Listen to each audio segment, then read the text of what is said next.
வந்து பாருங்க, 2 பண்ணாடிகளும் கீழே விழுந்து வர போறாங்க.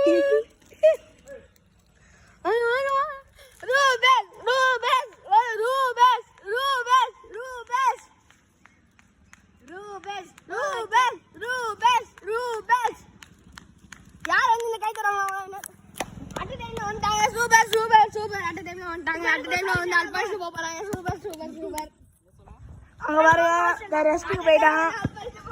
எப்படி இருக்கு உங்களோட எக்ஸ்பீரியன்ஸ் சொல்லுங்க. ரொம்ப கஷ்டமா தான் இருந்தது. Believe it. சரியான எக்ஸ்பீரியன்ஸ்.